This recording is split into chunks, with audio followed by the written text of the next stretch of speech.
And, of course, Kevin Nagandi's fired up because he's an Eagles fan. All right, so, Mina, the Eagles obviously traded up one spot to 31 to get who many are calling the best linebacker in the draft, Jahad Campbell. Out of that reaction, I'm going to assume you might have felt that way too? Was very high on him. If my mom was watching, the thing that was bleeped out was me saying he's the coolest player in the draft. I cannot believe that they got this guy. I think his athleticism, his range, his frame, he's super smooth in coverage. He's also an ascendant player, came later to the position. I think he's going to get even better in the NFL. I truly believe he is one of the best off-ball linebackers I've watched in recent years. Fell because of an injury. He had surgery around the combine, I believe, but this is just a home run pick for an Eagles team that clearly has earned our benefit of the doubt, by the way, when it comes to drafting these guys, because Howie Roseman has shown time and time again he's the best GM in the NFL. I got you. Yeah, guys, I want to... Can I throw an audible for a quick second? Could you go back? Because I want RC to see this and Mina to see this. Could you go back to the video of Mina when she was talking and complaining? Yeah, we can get that video. And because go back to the video, y'all, and show Swag Goo in the background. We'll show get it. Swag Goo in the background, please. Look at that boy. Look at Swag Goo. My dog on his phone. By the way, let me do the play-by-play. Mina, the cardigan. I like that. Mina's clearly. I need you to go back. Mina's clearly PO'd right now. Now slide over to Swag Goo. It's gonna happen. Give Ryan Clark, see this.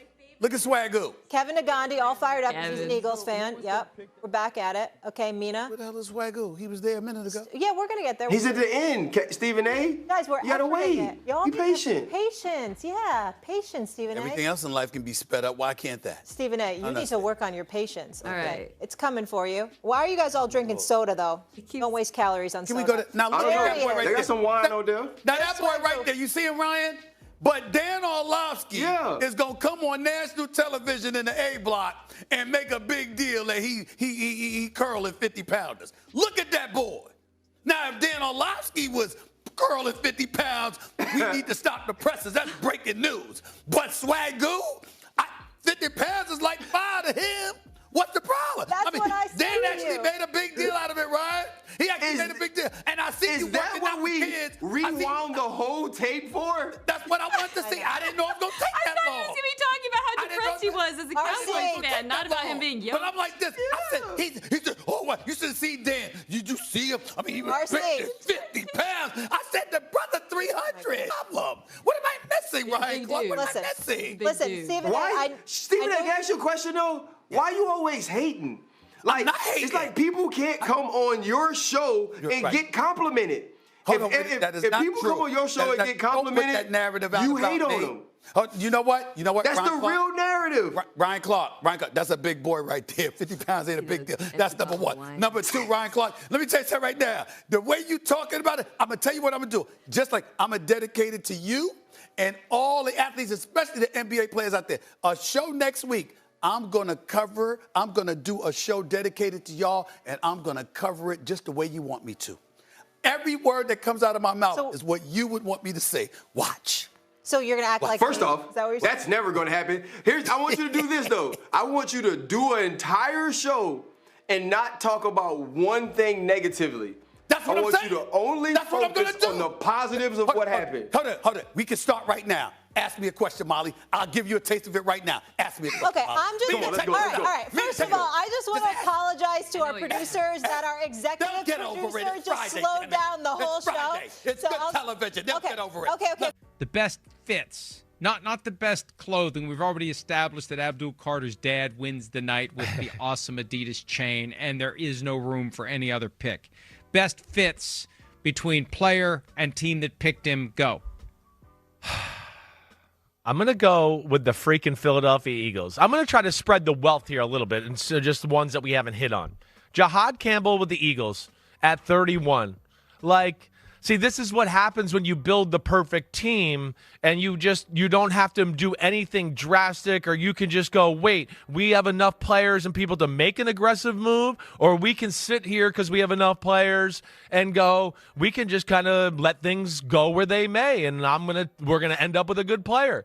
And Howie Roseman and company kind of read the board the right way and get a guy on Jahad Campbell that I think is on a lot of people's, he was a top 15 player in the draft. right? He was, to me, a better version of the Jalen Walker who Atlanta took with their first pick. So, there's a shoulder issue. They've talked about needing middle linebacker play. Holy crap, they'll have him or maybe as an edge pass rusher going forward. But, yeah, I like that fit with that defense and, of course, the talent. I'm going to give that some love here. And he gave us a Simsism after he was picked. Is that right? As he was being interviewed on stage. Yes. I missed that. He said of the Eagles, the richer get rich. I like it.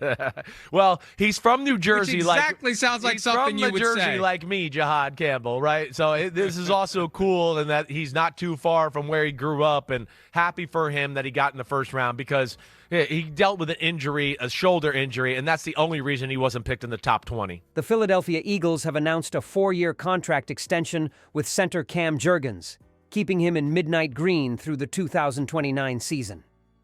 The extension not only rewards Jurgens for his rapid ascent within the NFL ranks, but it also reinforces the franchise's philosophy. Build from the trenches, invest in your core, and reward performance. Jurgens joins a growing list of offensive linemen who will be mainstays in Philadelphia for years to come. Alongside left tackle Jordan Mailata and left guard Landon Dickerson, both under contract through 2028, and veteran right tackle Lane Johnson, signed through 2027, the Eagles have quietly constructed one of the most formidable and stable offensive lines in the NFL. The move speaks volumes about general manager Howie Roseman's commitment to sustaining the team's offensive identity through continuity up front. Coming off a Super Bowl appearance just over a year ago, the Eagles have been busy fortifying key positions on the roster. They've already inked linebacker Zack Baun, explosive running back Saquon Barkley, and re-upped Johnson, ensuring that leadership, power, and skill remain cornerstones of their competitive edge. But for Philadelphia, Jurgens' extension was a top priority, and for good reason. Drafted in the second round of the 2022 NFL Draft with the 51st overall pick, Jurgens arrived in Philadelphia as the hand-picked successor to future Hall of Famer Jason Kelce. That kind of designation could have easily been a burden, especially in a city as passionate and demanding as Philadelphia. But instead of shrinking under the weight of expectation, Jurgens embraced it. He spent his rookie season learning behind Kelce, absorbing every ounce of knowledge from one of the game's greatest centers as the Eagles soared to Super Bowl 57.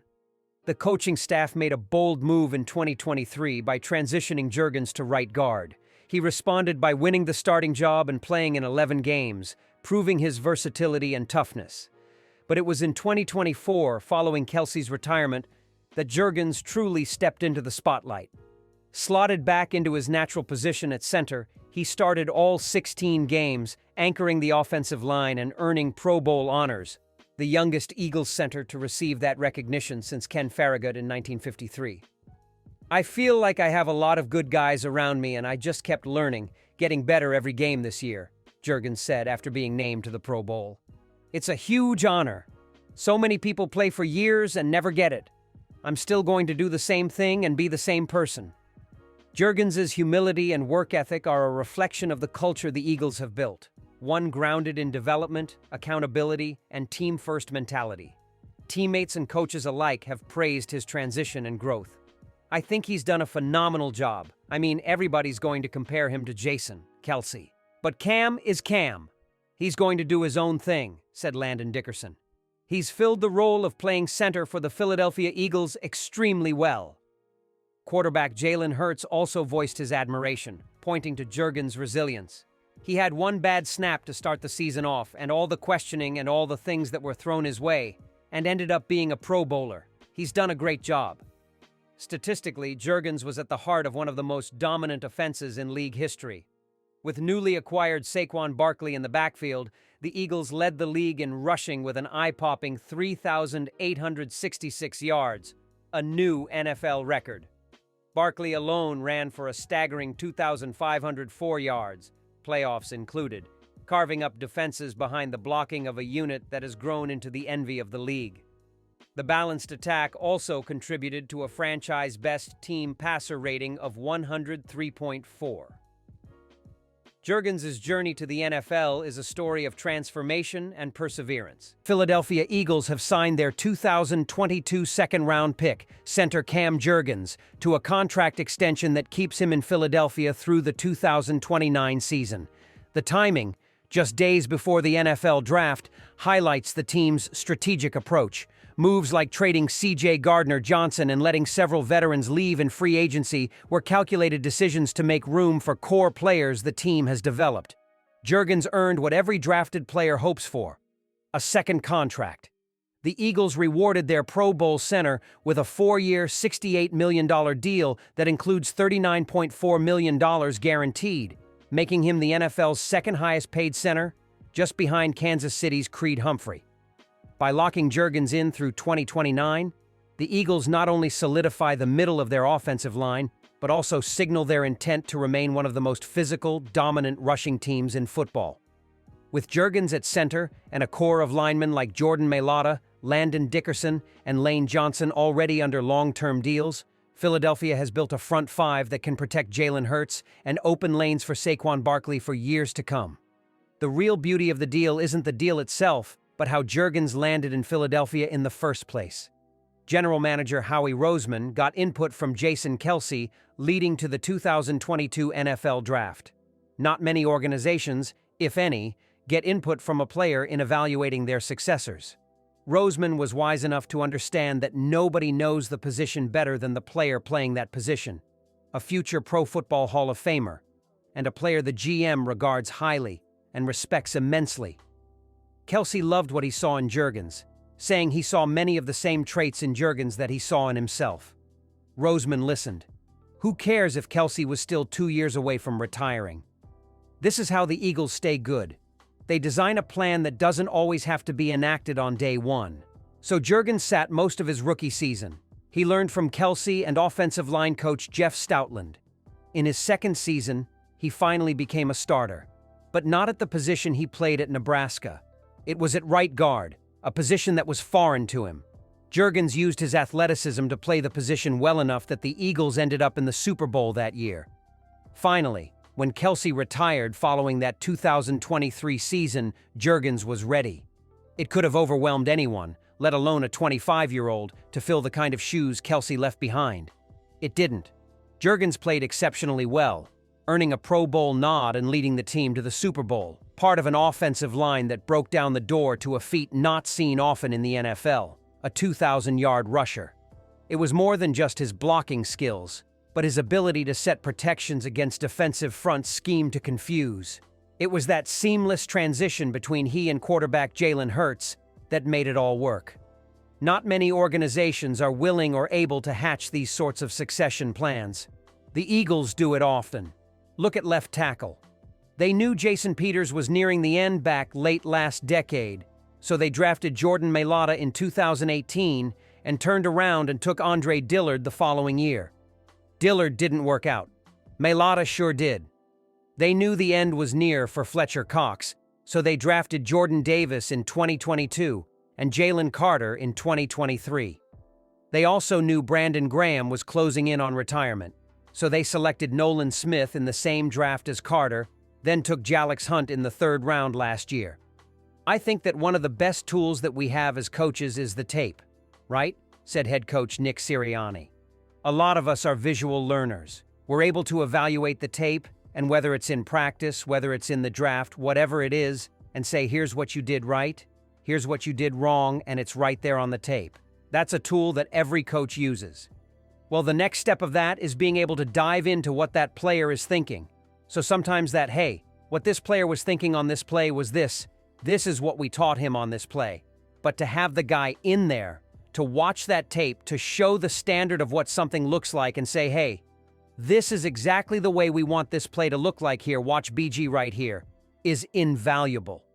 Now, the Eagles could draft right tackle Lane Johnson's eventual replacement in this week's draft. Johnson said Roseman is already seeking his opinion on various prospects, similar to what Roseman did with Kelce. This is solid planning and another reason for what sets the Eagles apart from most NFL organizations.